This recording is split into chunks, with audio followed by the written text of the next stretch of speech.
আজকে আপনি যে ধরনের ব্যাটিংটা করলেন আমার কাছে মনে হয় যদি বিপিএল এই ধরনের পারফরমেন্স করেন অবশ্যই জাতীয় দলের যারা নির্বাচক রয়েছে আপনাকে নিঃসন্দেহে তারা কিন্তু ভালো একটু সুনজরও নিবে। পি স্পোর্টসের ফেসবুক পেজে আপনাদের সবাইকে আমন্ত্রণ জানাচ্ছি। মমিনুল ইসলাম, রাজশাহীতে চলছে এই মুহূর্তে টি-20 ক্রিকেটের চমৎকার একটা আয়োজন।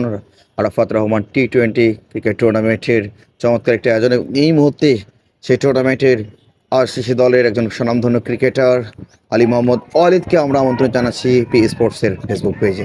আলী, চমৎকার একটি টুর্নামেন্টের সেমিফাইনাল ম্যাচ একটু আগে শেষ হয়েছে। আপনার দল আরসিসি, এই দলটি গ্রুপ চ্যাম্পিয়ন হিসেবে সেমিফাইনাল উত্তীর্ণ হয়েছিল। আনফর্চুনেটলি আজকে সেমিফাইনালে দলটি হেরে গেছে। তবে আপনি ব্যক্তিগতভাবে 20 বলে 35 রানের একটি চমৎকার ইনিংস খেলেন। এই জন্য চমৎকার বলছি, মূলত আপনি একজন বোলার, ফাস্ট বোলার, ব্যাটিংটা চমৎকার করলেন।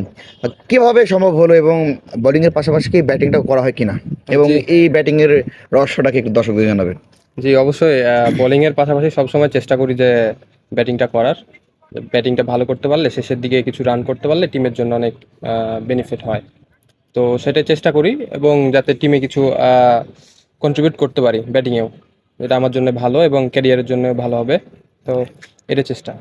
আলী মোহাম্মদ ওয়ালিদ, আপনি একটু দর্শকদের জানাবেন যে আগামী দিনে ঢাকার কোন কোন টুর্নামেন্টে আপনি খেলছেন, বা এর আগে ঢাকাতে কোন টুর্নামেন্টগুলো আপনি শেষ করেছেন? ঢাকাতে লাস্ট ইয়ার ব্রাদার্স থেকে খেলছিলাম প্রিমিয়ার লিগ। এই বছর ইনশাল্লাহ শাইনপুকুর থেকে খেলবো।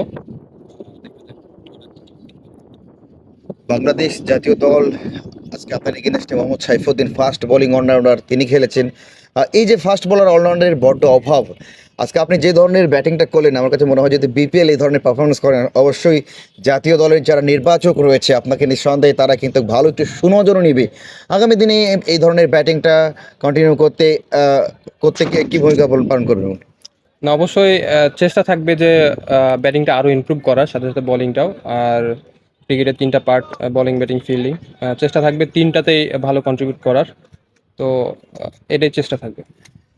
টুর্নামেন্ট হচ্ছে রাজশাহীতে আরাফাত রহমান কোকো স্মৃতি টি-20 টুর্নামেন্ট।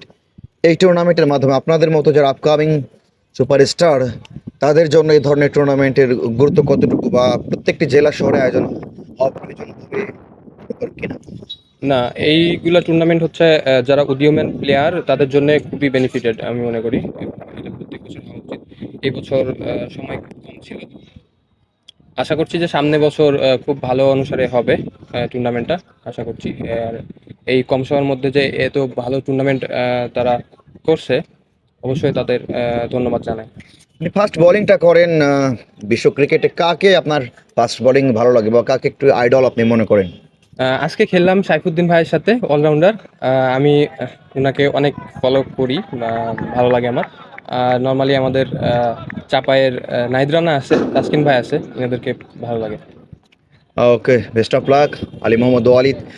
দোয়া এবং শুভকামনা থাকবে আগামী দিনে লাল সবুজের জার্সি গায়ে পি স্পোর্টস সহ পুরো বাংলাদেশ আপনাকে দেখতে চাই। আপনার জন্য অনেক অনেক শুভকামনা পি স্পোর্টসের সঙ্গে যুক্ত হওয়ার জন্য। Thank you very much. সুপ্রিয় দর্শক মণ্ডলী, কথা বলছিলাম আলী মোহাম্মদ ওয়ালিদের সঙ্গে। আগামী দিনের আরও একজন ফাস্ট বোলিং অলরাউন্ডার পেতে যাচ্ছে বাংলাদেশ। তার বিরল দৃষ্টান্ত কিন্তু আজকে তিনি মাঠে দেখালেন এবং চমৎকার একটি ক্যামিও ইনিংস তিনি খেলেছেন, একেবারে বিধ্বংসী ইনিংস। মাত্র 20টি বল মোকাবেলা করে 35টি রানের চমৎকার একটি ইনিংস তিনি খেলেছেন। সবাইকে ধন্যবাদ বি স্পোর্টসের সঙ্গে যুক্ত থাকার জন্য। খেলাধুলার সকল খবরাখবর দেখতে চোখ রাখুন এবং ফলো দিয়ে শেয়ার দিয়ে পাশে থাকবেন পি স্পোর্টসের।